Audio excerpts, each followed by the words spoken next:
Lourdes Chica, daray painilan tinanong ng diretsahan ang staff ng ABS kung tuluyan na ba niyang hihiwalayan si Belle. Saad niya, no, when you have someone special in your life, don't ruin it by making stupid decisions. Kasi minsan hindi natin na-appreciate ang isang tao habang nandyan pa sila. So we get comfortable. We make careless choices and we assume they always stay no matter what happens. But the truth is, even the most patient heart get tired. Even the people who love you the most have limits. A single decision made in a moment of selfishness, pride, or carelessness can create damage that take months or even years to heal. And sometimes the hardest part is realizing that the person you lose wasn't asking for perfection. They were only asking for honesty, loyalty, and respect.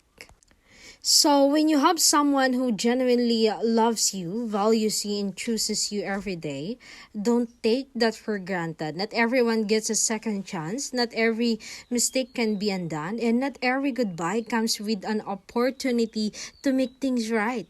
Because love is a project, it takes time to build trust, but only a moment to break it. That's why every choice matters. Every lie, every secret, every decision made without thinking about the person who loves you, you can leave scars that words alone cannot heal. So if you have someone special in your life, protect what you have.